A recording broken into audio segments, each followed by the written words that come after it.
Officers beat Ronda Rousey's daughter right in the school hallway. She remained silent until she saw her girl in a coma. What she did next shocked everyone. Subscribe to the channel and write in the comments where you're watching from. The morning began like any other. Pale sunlight slipped through the linen curtains, casting soft lines across the hardwood floor of the Rousey household. La'Akea Rousey sat cross-legged on her bed, brushing out the last knots in her damp blonde curls. Her routine was methodical, peaceful.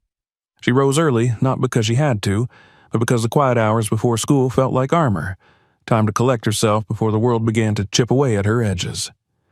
Downstairs, the familiar scent of eggs and spinach wafted from the kitchen.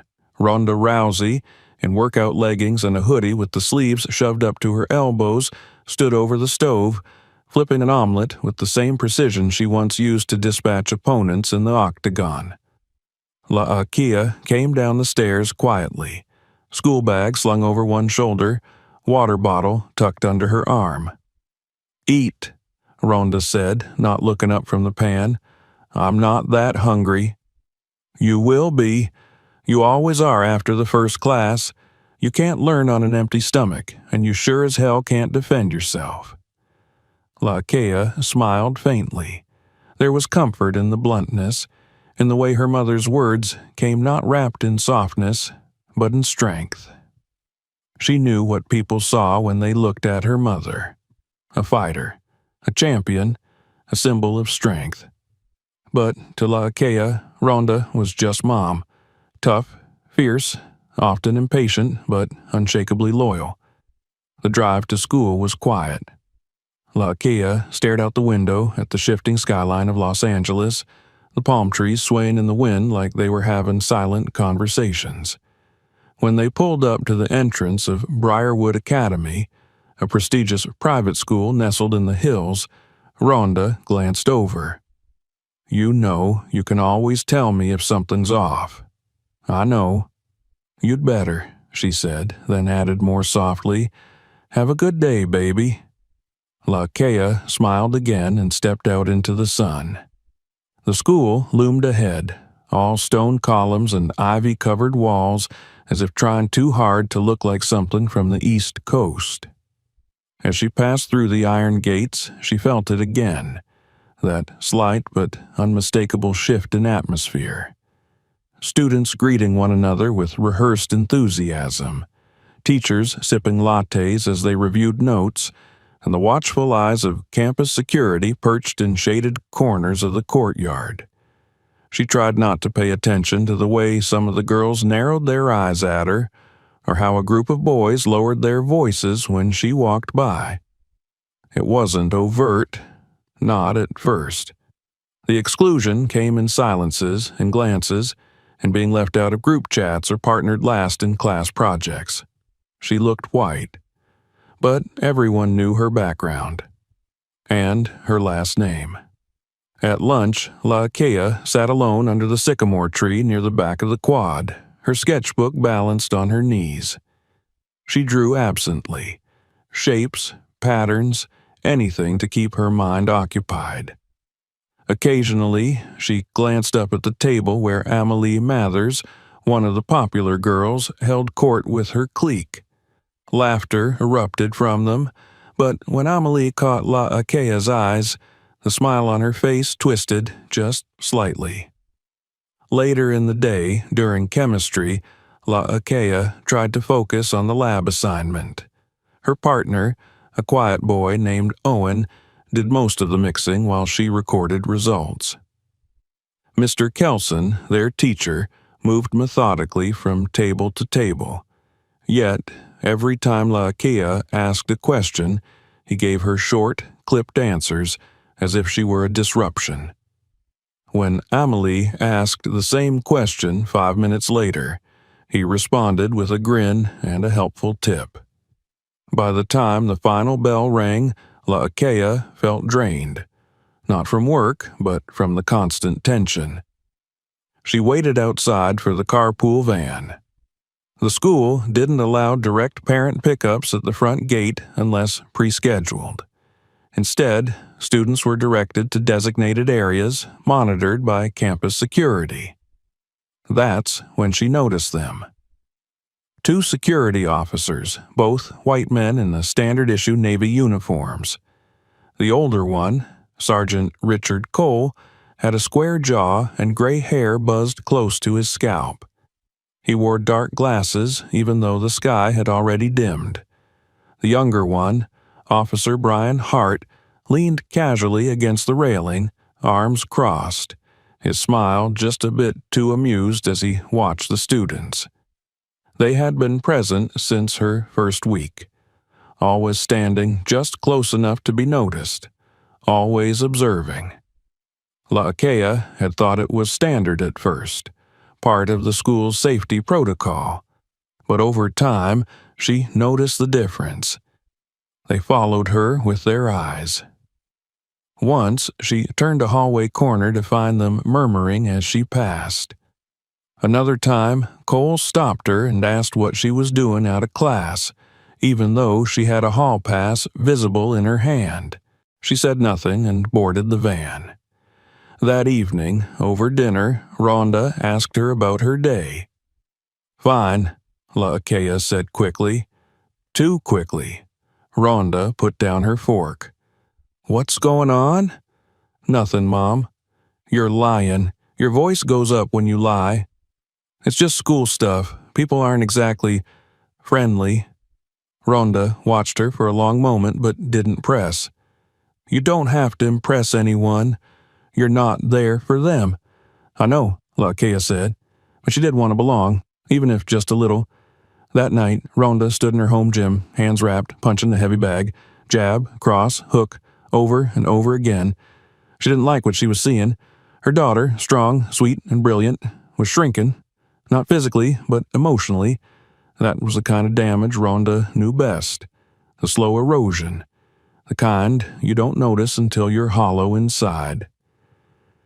At school the next day, Laakea was called into the principal's office. Mr. Delaney, a thin man in a beige suit and an ever-sweaty brow, sat across from her, his fingers steepled. "There's been a complaint," he began. "Someone claims you made a threatening remark in the locker room." "What?" Laakea blinked. "That's not true." "I'm sure there's a misunderstanding," he said smoothly. "But we have to follow protocol. You'll need to speak with campus security." Her heart began to race. Cole and Hart were already standing by the door. They led her out and down the hallway in silence, flanking her on either side. Students watched as she was escorted past the lockers and classrooms, their gazes curious, some even smug. They took her into a windowless room near the back of the administration wing. The walls were gray, the air thick. Cole sat across from her, Hart beside him. "You know why you're here?" Cole asked. "No, I didn't do anything." "You raised your voice to another student. That can be interpreted as a threat, especially with your background." "My background? You're Ronda Rousey's kid, right? UFC, WWE, that kind of training, it sticks. Muscle memory. You could seriously hurt someone without meaning to." Laakea stared at him, unsure whether he was mocking her or baiting her. Probably both. "I didn't raise my voice." "We have a witness who says otherwise," Hart added, checking something on his tablet. "So, you can either write a statement admitting to the outburst, or we'll have to escalate this." "I didn't do anything," she said, voice trembling. Cole leaned in, his face hard. "Then prove it. Otherwise, this goes on your record. Not a good look for a girl trying to stay in a school like this." Laakea didn't cry. She refused. But when they finally let her go, her hands were shaken. She didn't tell her mother, not yet. She didn't want to look weak. But when she went to bed that night, her dreams were full of locked doors and eyes that watched her from the dark. The days that followed were more of the same. Quiet harassment, isolation, rumors spreading that she was violent, dangerous. Some students avoided her, others laughed when she passed. Ronda noticed the change. Her daughter's posture had shifted. She smiled less, answered in clipped words. She was slipping, and Ronda could feel it like a muscle tearing under the surface. She started asking questions. Quietly. Called a teacher she trusted. Looked into the background of the security officers. What she found was troubling. Complaints, buried misconduct files, sealed incidents. Nothing criminal, but enough to raise her suspicions.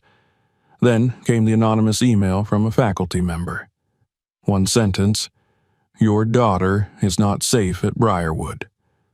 Ronda read it twice, and then once more. She didn't sleep that night.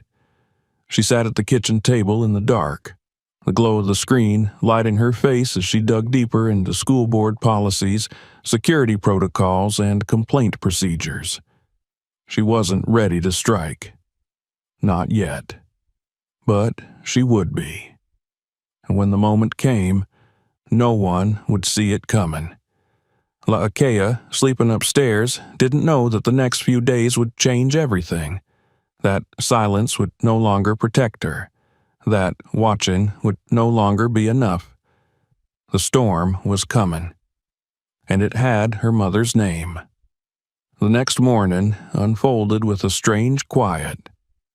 Laakea sat at the breakfast table, listlessly stirring her oatmeal while Ronda, already dressed for a morning run, stood by the kitchen counter scrolling through her phone. Outside, the sun had barely risen, casting long orange shadows through the windows.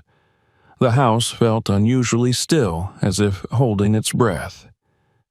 "You've barely touched your food," Ronda said, not looking up.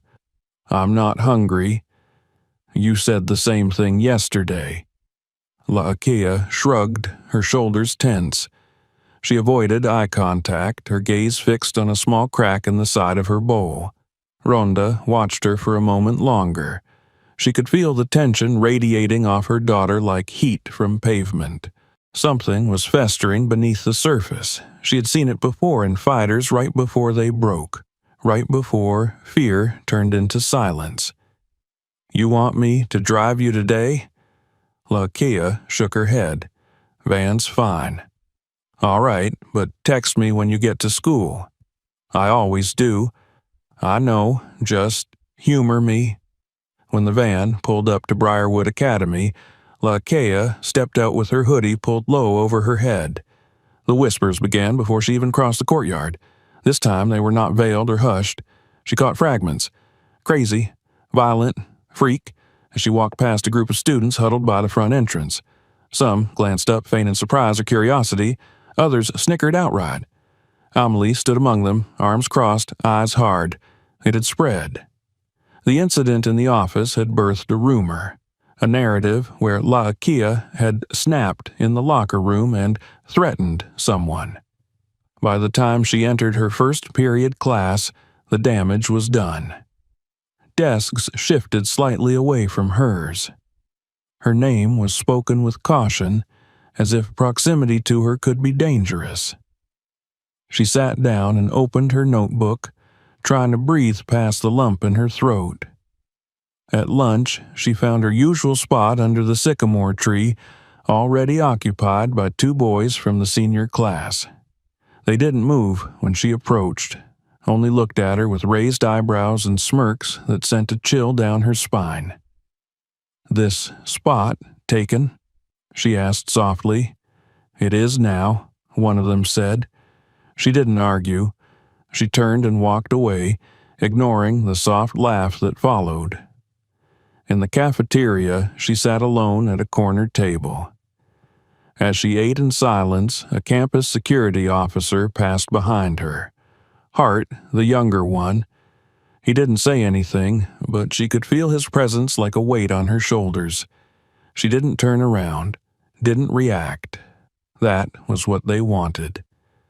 The day passed in a blur. By the time the final bell rang, La'Akea's legs felt like lead. She had barely spoken a word to anyone all day.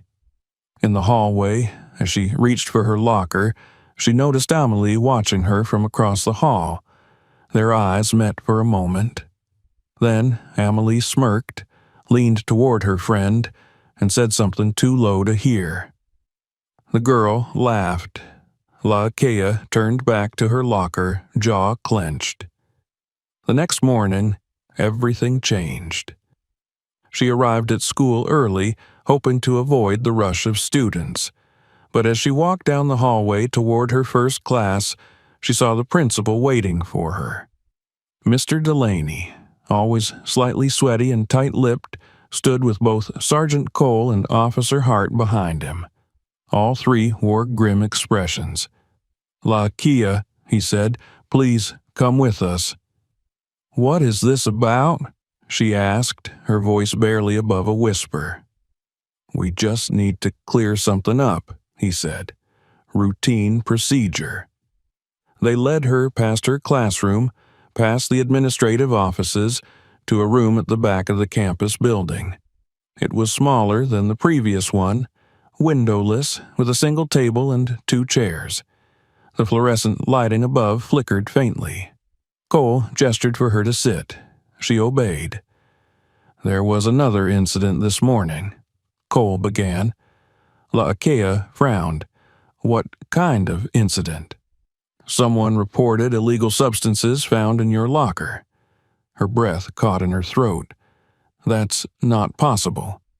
"Nonetheless," Hart said, tapping on his tablet, "we have to follow protocol." "Someone planted them," she said, finally meeting Cole's eyes. "I didn't do anything." "Is that so?" he asked, leaning forward. "You're saying someone went out of their way to frame you?" "Yes." "Why would they do that?" "Because they think I'm different. Because of who my mom is. Because Amelie hates me." The room fell silent for a moment. Then Cole smiled, slow and unsettling. "You sound paranoid," he said. "I'm not. You're making accusations without proof." "You're making them without proof, too," she snapped, then instantly regretted raising her voice. Cole's smile vanished. He stood. "Let's make something clear. You're not special. We don't care who your mother is. If you're a problem in this school, we deal with it. Same rules for everyone." Hart remained seated, typing something into his device. La'Akea tried to keep her hands from trembling. "I want to call my mom." "That's not necessary," Cole said. "Not yet." She stood. "Then I'm leaving. You walk out of here without cooperating, and we escalate." She hesitated, her heart pounding. Something told her not to stay, but the threat in his voice was real. "Sit down," Hart said, his voice quiet but firm. She sat. By the time they let her go, she felt like something inside her had snapped. Not loudly, not like glass breaking, but quiet, like a rope slowly fraying under pressure. She didn't go to class. She sat outside on the far end of the athletic field where no one would see her. She pulled out her phone and stared at her mother's number. Her thumb hovered over the screen, but she didn't press it. She wasn't ready to worry Ronda, not until she had something concrete. Meanwhile, Ronda sat in her law office above the bookstore in East Hollywood, reviewing a contract for a new youth MMA program. Her mind wandered repeatedly. The last few nights, she'd been waking up with a knot in her chest she couldn't explain. Something about the way La'Akea had gone quiet, the way she smiled without her eyes. Something was wrong. Her phone buzzed. A blocked number. She hesitated, then answered. "Mrs. Rousey." "Yes? I'm calling from Briarwood Academy. I can't give my name. But your daughter, she's being targeted. It's coming from the security team. They're building a case. You need to get her out of there." The line went dead. Ronda stood slowly, the phone still in her hand. She didn't need names. She didn't need proof. She had just received all the confirmation she needed. Back at the school, Laakea was called into the main office once more. This time it was under the guise of a disciplinary review. She was asked to wait in a small reception area. She sat in silence, her legs shaking. From the hallway she heard raised voices. Amelie's name, the word planted, then Cole's voice, low and firm. Then silence. The receptionist looked up at her with a forced smile. "Someone will be with you shortly." Laakea nodded and sat back, willing herself not to cry. Minutes passed. The door opened. Hart gestured for her to follow. She rose and did so, walking down a now familiar hallway that reeked of bleach and bureaucracy. She didn't know it yet, but the next time she would walk through those doors, she wouldn't walk out on her own. The trap was already set, and the people who were supposed to protect her were the ones closing it around her, all according to protocol. The sky that morning was blanketed in an overcast gray that hung low over Los Angeles like a warning not yet spoken aloud. Laakea Rousey sat silently in the back seat of the school van, her fingers curled tightly in her lap. She kept her gaze fixed on the window, watching the blur of city streets pass by without truly seeing them. Something inside her felt brittle, like cracked glass threatening to shatter with the slightest touch. Her sleep had been broken and restless, haunted by images she couldn't quite name, but the feeling they left behind was unmistakable: fear. At Briarwood Academy, the day began with the illusion of normalcy. Students poured through the gates in their crisp uniforms and carefully curated expressions. The laughter in the courtyard sounded too loud to Laakea, like it was meant to cover something up. She moved through the halls with measured steps, her shoulders drawn slightly inward, as though trying to make herself smaller. Whispers followed her like a shadow, but she no longer tried to catch their words. She already knew what they said. Her locker stood at the far end of the hallway, and she approached it with quiet dread. Just yesterday, Amelie and her friends had hovered nearby, pretending not to watch as she collected her books. Today, they were already there, leaning against lockers, feigning indifference as she walked past. Laakea didn't look at them. She opened her locker, reached for her textbook, and froze. Inside, nestled between her folders and gym clothes, was a small plastic bag. It was filled with pills. Her breath hitched. Her heart slammed against her ribs. For a moment, she simply stared, as if maybe the image would change if she looked long enough. Then she glanced quickly down both sides of the hallway. No one was watching now. The girls had disappeared. The hallway was strangely empty. Her instincts screamed at her to take the bag out and run, to flush it, to scream. But her body didn't move. Before she could think, before she could act, she heard the sharp bark of a voice behind her. "Step away from the locker, Rousey." She turned slowly to find Sergeant Cole and Officer Hart already approaching, eyes hard and gleaming. Behind them stood Principal Delaney, his face pale, his arms tightly crossed. She began, but the words lodged in her throat. "Now," Cole snapped. Laakea stepped back, her legs unsteady. Hart reached into her locker, retrieved the bag, and held it up as though it were radioactive. He looked at her with an expression of mock disappointment. "Possession of controlled substances on school property is a serious offense," he said, his voice flat. "I didn't put that there," she whispered. Cole smirked. "Of course you didn't." Delaney didn't say a word. He simply turned and walked away. Cole and Hart flanked her again, like they had so many times before, but this time it was different. There was no pretense of formality, no subtle glances.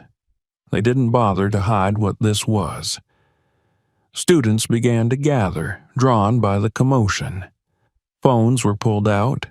Laakea could feel the heat of a dozen stares on her back as Cole seized her by the arm. "You're coming with us." "You can't," she began, resisting a search now, too. He twisted her arm behind her back and she cried out, the pain sharp and immediate. Hart moved in front of her, blocking the view of bystanders. With a practiced motion, he grabbed her backpack and flung it open, shaking out its contents onto the floor. Pens and papers scattered. "This is illegal," she cried. "I want to call my mom." "No phone," Cole growled. "Not until this is handled." The crowd was growing. Murmurs rippled through it. Several students recorded from behind lockers, their hands shaking. A teacher stepped forward, Mr. Kelson from chemistry, but was halted by a warning glance from Hart. "Stay back," the officer said. Cole forced Laakea toward the wall, pinning her wrist high above her head. She gasped, tears forming in her eyes. The edge of a locker dug into her shoulder blade. She tried to wriggle free, but Cole was solid, unyielding. "Stop moving," he barked. Then came the first blow. A baton slammed into her side, just beneath her ribcage. Pain radiated through her like fire. She screamed, a raw, animal sound that echoed down the hallway. "Stop resisting," Hart shouted, though she had not resisted. Another blow came, this time to her thigh. Her legs buckled. She fell to her knees, breath knocked from her lungs. The floor was cold beneath her palms. A third blow came, striking her lower back. Everything blurred. Someone screamed. Not her. A teacher rushed forward, Mr. Patel from physics, but Hart shoved him back, hand on his holster. "Don't interfere," he hissed. Laakea's world narrowed to sound and pain. Her heartbeat thundered in her ears. Her vision pulsed at the edges. Then Cole grabbed her by the hair, lifting her face, and she caught sight of the ceiling tiles, harsh and white. Something in her neck cracked as her head was forced back. Her lips moved, trying to form words, but no sound came. And then it all went black. When the paramedics arrived, Laakea was unconscious, lying twisted on the tile floor. A thin trail of blood seeped from the corner of her mouth. Her left arm bent at an angle that no limb should bend. Her uniform was torn, stained with sweat and blood. Mr. Patel knelt beside her, fingers on her neck, voice trembling as he told the EMTs, "She's not responding. Her pulse is weak." Students cried. Teachers stood frozen. Cole and Hart lingered at the edge of the crowd, expressionless. Ronda Rousey was already on her way. She had received a call from an anonymous number. No details, just a clipped message. "It's Laakea. You need to come, now." She arrived at the hospital 10 minutes after the ambulance, her car screeching to a halt in front of the ER. She didn't speak as she walked in, didn't acknowledge the nurse at the desk. She only had to look at the room numbers on the triage board once before she was moving again, her footsteps purposeful, deadly. When she entered the ICU, her world stopped. Laakea lay in a bed too large for her small frame. Her face was nearly unrecognizable, bruised and swollen, one eye darkened and shut, her lip split. A breathing tube snaked from her mouth. Monitors beeped rhythmically beside her. Wires ran from her chest and arms like spider legs. Ronda didn't cry. She didn't scream. She stood still, staring, the tension in her body so great it seemed she might snap in half. A nurse whispered something about swelling in the brain, about a medically induced coma, about possible long-term damage. She didn't respond. Outside the room, a uniformed officer stood guard. Ronda walked up to her. Were you one of them?" The officer flinched. "No, ma'am. I'm just posted here." "I didn't ask what you're doing now," Ronda said, her voice as flat as a blade. "I asked if you put your hands on my daughter." The woman didn't answer. Ronda didn't press her. She turned back toward the glass, watching her daughter's chest rise and fall in time with the machines. That night, Ronda went home and opened the old cedar chest in the back of her closet. Inside was her old gear: fingerless gloves, a battered mouthguard, a folded hoodie from her Olympic judo days, and a duffel bag that hadn't been touched since her last sanctioned fight. She unzipped it slowly, the scent of sweat, leather, and memory flooding the room. She reached inside and removed a bundle wrapped in cloth. Her hand ran over the fabric, stopping at a patch sewn into the corner, an eagle gripping arrows, her call sign stitched beneath it: Ghost. Few people in Los Angeles knew what Ronda Rousey had been before the world saw her on television, before UFC, before WWE, before the cameras and the headlines. She had been a tactician, a precision weapon. And now someone had broken the one thing in the world she could not replace. They had mistaken her silence for submission. They would not make that mistake again. Morning in Los Angeles broke quietly, golden light filtering through the blinds of a house that had not slept. Ronda sat at the edge of her daughter's hospital bed, unmoving. Her eyes were dry, but only because there were no tears left. She had stayed awake all night, watching the steady rise and fall of La Akia's chest, counting every beep of the monitors, memorizing every bruise. Nurses came and went. Doctors whispered updates, mostly medical jargon for no change. Ronda only nodded, her gaze fixed. Her daughter's fingers were wrapped in her own, but they never stirred. By the time the sun was fully up, she rose and kissed La Akia's forehead. The gesture was soft. Everything else inside her was not. She walked out of the ICU without a word and stepped into the hallway with the same posture she once carried into cages and rings around the world. She drove home with silence thick in the car. When she entered her house, she didn't turn on the lights. She moved through the rooms with purpose. She changed clothes, pulled her hair back tightly, laced up boots she hadn't worn in years. The duffel bag waited on the kitchen table, heavy with more than just contents. She took it and walked out without hesitation. The first name on her mind was Brian Hart. He was the easier of the two, young, impulsive, the kind who thought his badge gave him authority beyond his understanding. Through quiet connections and digital fingerprints left carelessly on public profiles, Ronda had found where he liked to train: a gritty gym on the edge of the city, open late, known for its no-rules sparring circles. She arrived before dusk. The gym was half-lit, the windows streaked with grime. Inside, the thud of fists on pads echoed off the concrete walls. No one recognized her at first, not in the hooded sweatshirt and plain black leggings, not without the media glare that usually preceded her. She stepped inside and watched. Hart was there. He stood in the far ring, laughing with another man, taping up his wrists. He wore gym shorts and a tight-fitted compression shirt, sweat gleaming on his brow.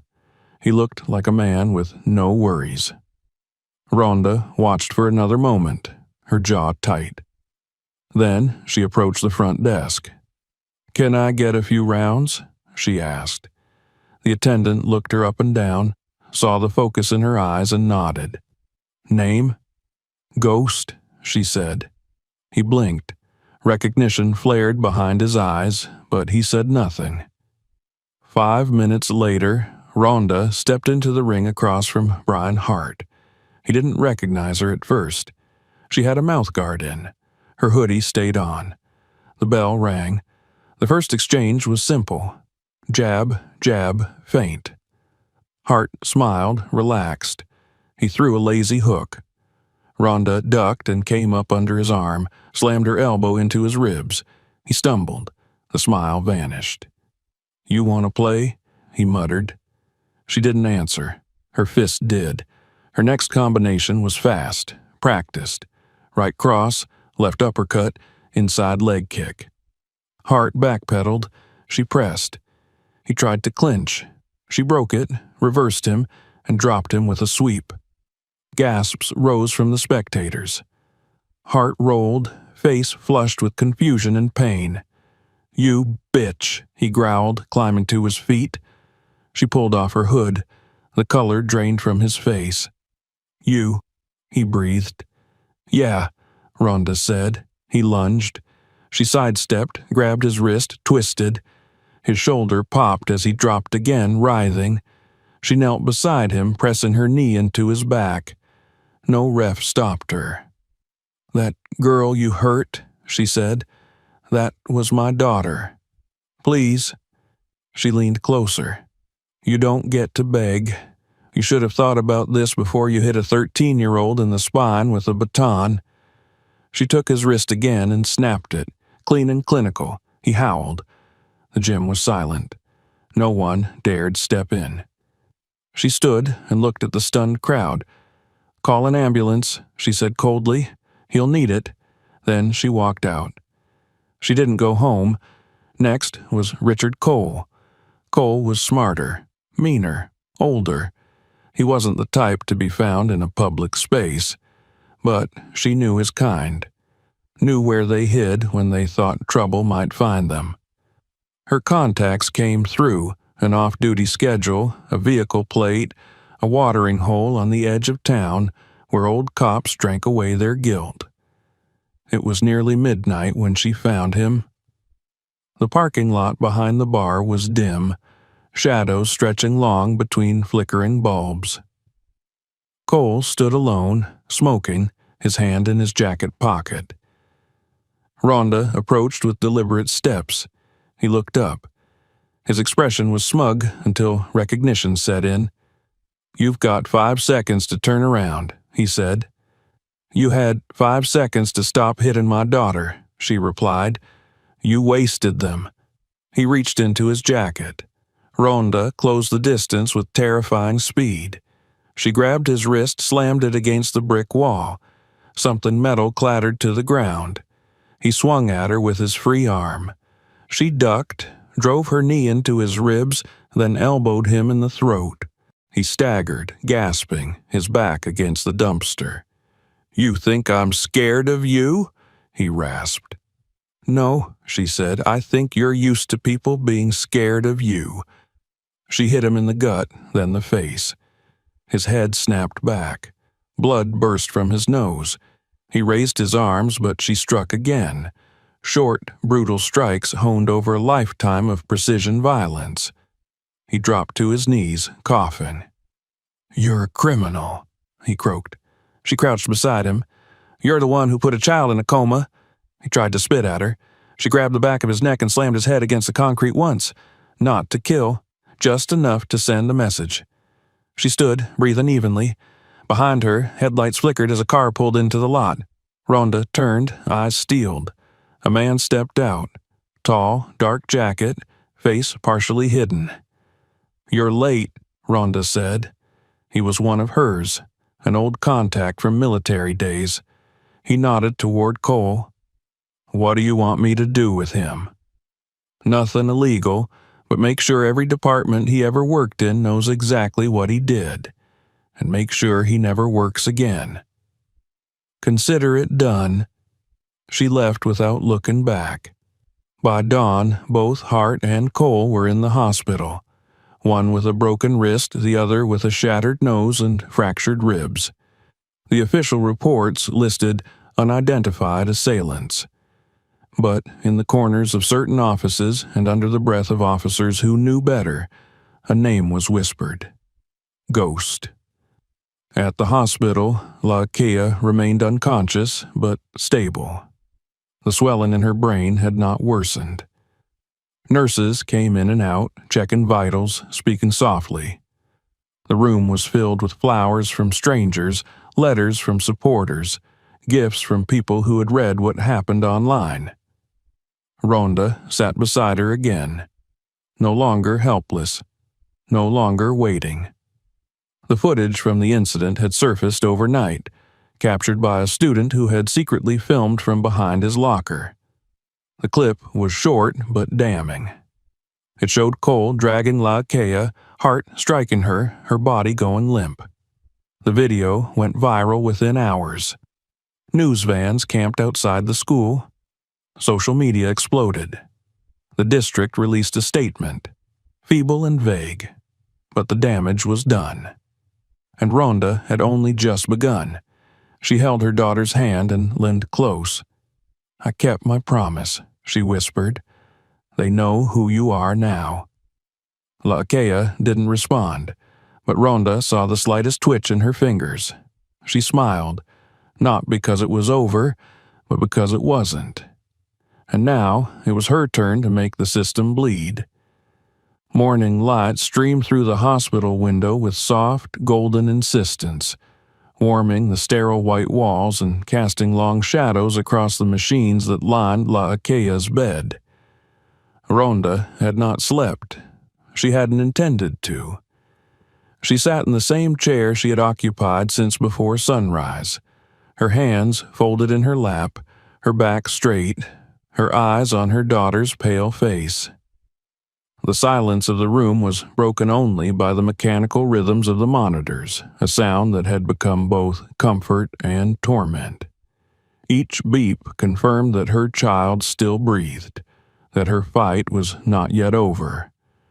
But it also reminded Ronda that Laakea remained trapped in a place she could not reach, not with her fists, not with her voice, not even with her presence. A nurse entered quietly, adjusted a drip, checked vitals, and offered Ronda a sympathetic smile before retreating. Ronda didn't return it. Her emotions were not available for comfort. The night before, she had punished the two men who had laid their hands on her daughter, not through lawyers, not through petitions, not through silence, through direct, precise force. But that wasn't enough. Not anymore. The problem wasn't just Hart or Cole. It was the system that had allowed them to walk through school hallways with impunity, to treat a child like a threat because of who her mother was, or because her skin didn't fit into a narrow category of acceptance. The video had exploded across the internet. Within 12 hours, millions had seen what happened in the hallway of Briarwood Academy. The footage wasn't long, 47 seconds, but it was undeniable. It captured Laakea being pressed against lockers, her arms twisted, her face contorted in pain. It showed the first baton strike, her collapse, and the moment Cole shoved her limp body toward the floor. The sound of her scream, cut off midway, echoed through the minds of everyone who watched. The public reaction was immediate and unforgiving. Parents protested. Teachers resigned. The school district scrambled to contain the fallout. Ronda had released no public statement. Not yet. She waited. Not because she lacked something to say, but because she was preparing to say it in a way no one could ignore. At noon, her phone buzzed on the table beside her. She answered without looking. "We're ready," said the voice on the other end. Ronda stood. She kissed her daughter on the forehead, whispered something only Laakea could hear, and walked out of the room. 3 hours later, she stood before a wall of cameras on the steps of City Hall. She wore a dark navy suit, her hair pulled tightly back, no makeup, no jewelry. There was no pretense, only message. The press conference had been called not by the school board, not by the police department, but by Ronda herself, and the world had come. She stepped to the microphone, the crowd hushed. "My name is Ronda Rousey," she began. "I am a fighter, a mother, a daughter. I've broken bones for a living, I've fought champions, but nothing prepared me for this. Nothing prepared me for what it would feel like to see my 13-year-old daughter lying unconscious in a hospital bed, breathing through a machine, because two armed men decided she looked like a threat. Flashes clicked, pens scratched, no one interrupted. They said she resisted. The video shows otherwise. They said it was protocol. I've read the protocol. Nowhere in it does it say you beat a child into a coma. Nowhere does it say you plant drugs in a locker and then parade that child through a hallway like a criminal in front of her classmates. Ronda's voice did not waver. It didn't need to. For days, I was quiet. I sat beside her bed and waited. I hoped someone else would act, that someone in power would speak up, but no one did. So I reminded them who I am, and what I can do. She paused. The silence was thick. Let me be clear. This is not about vengeance. This is not about violence. This is about justice. And I will not stop until every person who failed my daughter is held accountable. From her pocket, she withdrew a folder. She held it high. In here are internal complaints, sealed disciplinary records, emails between school administrators and law enforcement officers, names, dates, actions taken and not taken. This is not just about two rogue officers. This is a network of people who chose silence over duty. She placed the folder on the podium. I'm calling for a federal investigation into Briarwood Academy and its contracted security team. I'm demanding the resignation of Principal Delaney, Sergeant Richard Cole, Officer Brian Hart, and every administrator who had knowledge of these actions and did nothing. Gasps rippled through the crowd. Reporters raised hands. Ronda ignored them. And to every parent out there, this could have been your child, your daughter, your son. The only difference is mine has a voice behind her. And now, so do you. She stepped away from the podium. The crowd erupted. She didn't stay to answer questions. That evening, Ronda returned to the hospital. News vans still crowded the entrance. Protesters stood across the street holding signs that read, "Justice for Laakea and protect our kids." Ronda moved past them without a word. Inside, she found a nurse she trusted. "Any change?" she asked. The nurse hesitated. "Stable. No signs of regression." Ronda nodded. Her jaw clenched. She walked back to Laakea's room and sat down again. Hours passed. She read quietly from a book they used to enjoy together. Her voice was steady, almost soft. The story faded into silence. She reached out, brushing a lock of hair from her daughter's forehead. "I made them hear us," she said, almost to herself. "But that's not enough. Not yet." Just before midnight, Laakea's hand twitched. Ronda froze. Then it happened again. "Baby?" she whispered, leaning closer. Laakea's eyes fluttered. The heart monitor beeped faster. A nurse rushed in. Ronda barely noticed. Her daughter's eyelids opened fully, unfocused at first, but unmistakably awake. "Laakea," Ronda said, tears suddenly welling in her eyes. Laakea looked at her. Her lips moved. "Mom!" Ronda broke. She leaned in, pressing her forehead to her daughter's. She laughed, choked by relief and love. "You're safe now, I promise." Outside the room, a nurse whispered into her phone. Moments later, hospital staff gathered. A doctor appeared. Words were exchanged. Hope swept through them like electricity. The next day, Ronda stood again before cameras. This time, she did not speak about pain. "My daughter is awake," she said. "She is alive. But this story is not just hers. I have received over 600 letters from families whose children were harmed in silence. I carry their stories now, too. I was too quiet. But I will not be again." She paused, then continued. I'm calling for the dismantling and full restructuring of all private security programs in California schools. I'm demanding civilian oversight, transparency, and accountability." A reporter shouted, "Some critics say you're going too far. What do you say to them?" Ronda looked directly into the lens. "I say we haven't gone far enough." In Washington, a Department of Justice official received Ronda's petition. He read every line, every attached testimony, every photograph. He made a phone call. "Activate it," he said.